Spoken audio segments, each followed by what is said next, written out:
14 leading causes is also kidney problems. Parsley is something that is really, really safe to take. It's not extremely high in potassium. So its benefits for the urinary tract, as well as asparagus, is also something that is extremely good for kidney and bladder problems. So in this formula, we've got the red clover. So we have beta-carotene, broccoli, cabbage, horseradish, parsley, red clover, blood purifier. It is extremely strong as a blood purifier, natural diuretic and expectorant. It is used for dry conditions in the body, dry cough, dry hacking cough.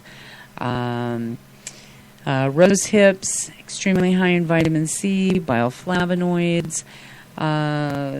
It is 10 to 100 times stronger, rose hips, than any food for vitamin A, the whole B complex, vitamin D, vitamin E, vitamin K, P.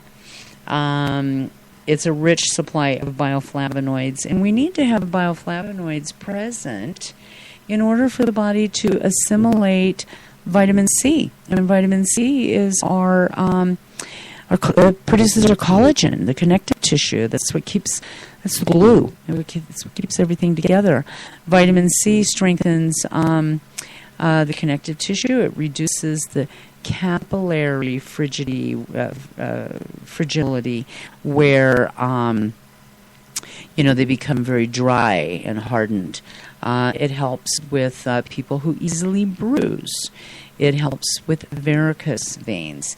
It helps to stimulate the immune function and fight infection and inflammation. There are plenty of studies on this. Another thing in this is Siberian ginseng. It is used for mental and physical health. It has an action with the brain and helps as a nerve tonic for promoting mental clarity. Siberian ginseng is used mostly for increasing endurance and stimulating circulatory and immune function. It also helps with regulating the blood pressure. Siberian ginseng also is used to promote the production of digestive fluids. It also balances blood sugar. Wheatgrass is the last ingredient in this, and that is extremely high in superoxide dismutase, which is SOD, which is an extremely potent antioxidant. Wheatgrass is high in all minerals and trace minerals, and it helps fatigue and general debility, and it strengthens the immune system. The next thing that I would like to talk about here is the Alzheimer's. That was also on the top 14, and I wanted to elaborate a little bit more on that. And there are, Alzheimer's symptoms of that can be really misleading for years. Many drugs out there that they prescribe, the drugs themselves can cause confusion and memory loss.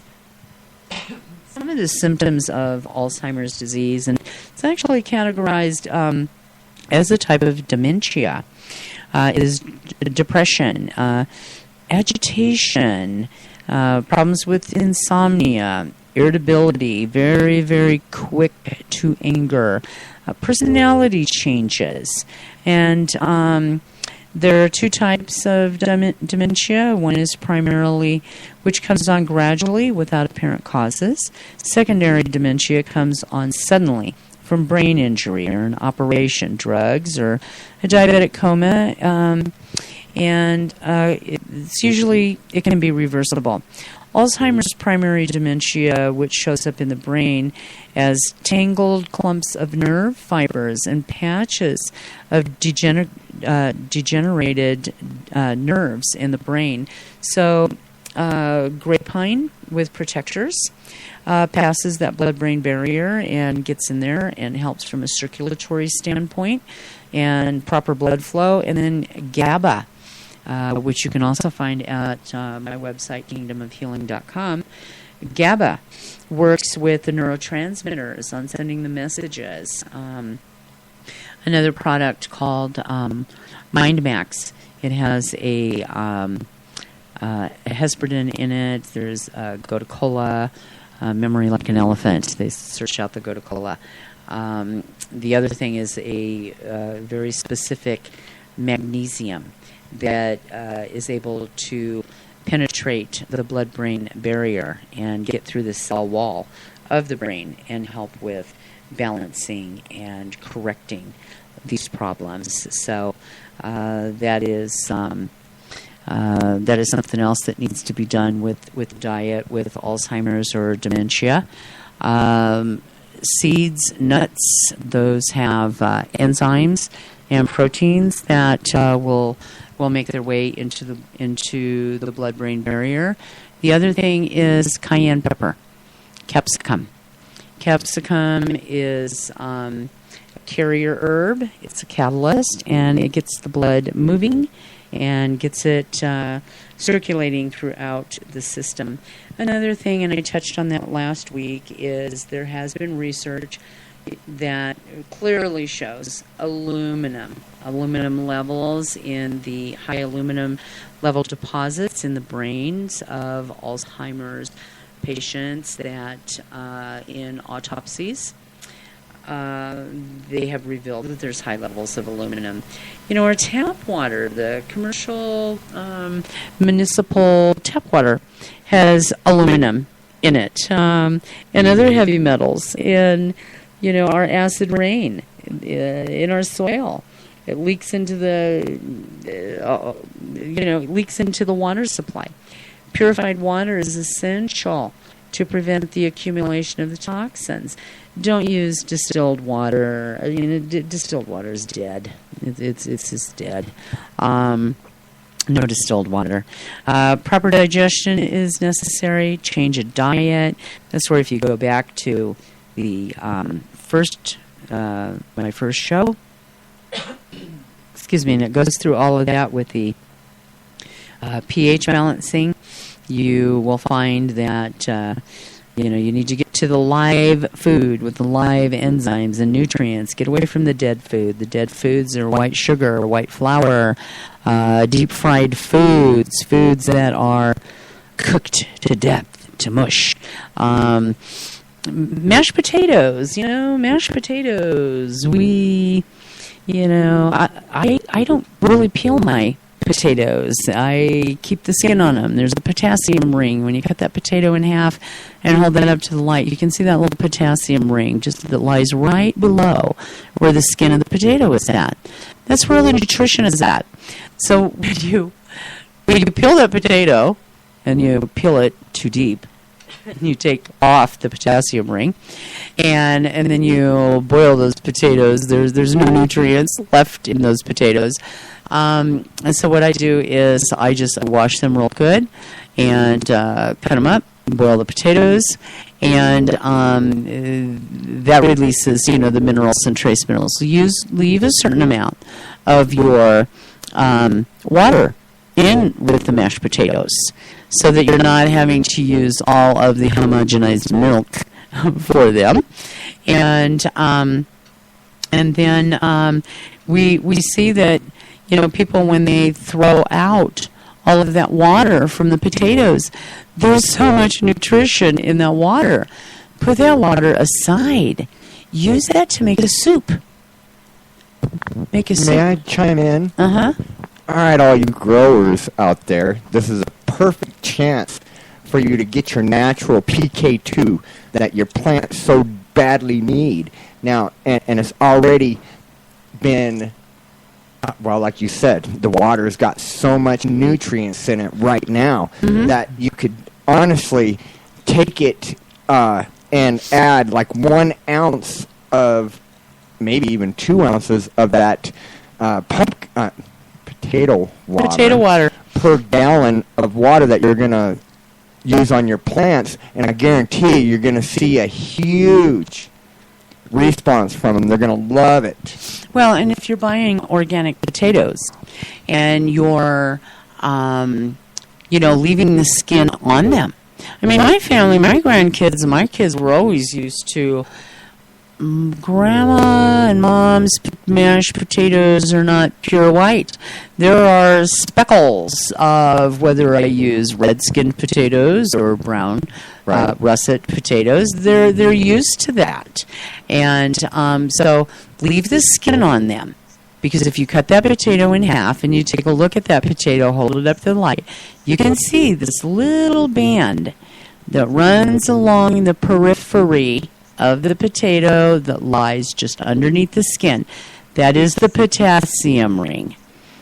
So that water, when you cook those potatoes for mashed potatoes with the skins on them, you have the high amount of potassium in that water. And that is a better organic. That's really talking more of an organic fertilizer.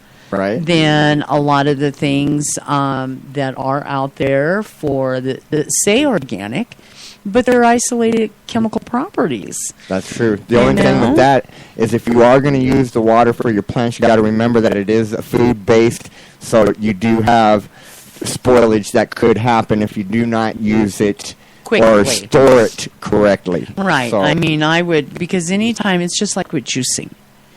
Juice only what you will be drinking at that sitting. Don't juice up a quart or a half a gallon of nice, beautiful organic juice and put it in the refrigerator. The nutrient value starts dissipating quickly. So if you're going to use this as a nutrient for soil, then what you would want to do is prepare that. Take the remaining leftover water, put that in a glass vessel of some sort, cool that down, add that to some more water, and use that immediately, so that those vital nutrients are there. If you've got other struggling house plants, if you have a compost garden outside, pour that into that compost. Just pour that water over. Don't pour it down the drain. Right. It's full of vital nutrition. By the time, it's just like celery. Celery, you use the whole stalk. Right. The main part of the celery is natural occurring sodium. But when you get to the end of the celery, where the leaves are at, that has a bitter taste to that. That's where your potassium is at. It's your perfect balancing for the cell is celery. Always, instead of using salt to cook with, put celery in your salt. It is a natural occurring source of biochemical sodium. And we need sodium. It's the catalyst. It's the it is what stimulates that, just like salt in water to boil. It's the conductivity that triggers the boiling. Water will boil faster with salt in it because of its conductivity ability than it will without salt. So sodium, we still need sodium in the body. Our lymphatic system needs sodium. Our tears, tears are lymphatic fluid. They're salty.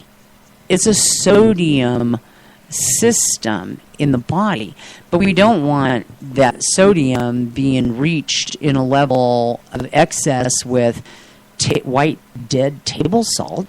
You want the Himalayan salt, which is the pink salt, 85 different minerals and trace minerals, or cook with celery and use the whole stalk, because it's in perfect balance from the hand of God. Everything, that's where the balance is at.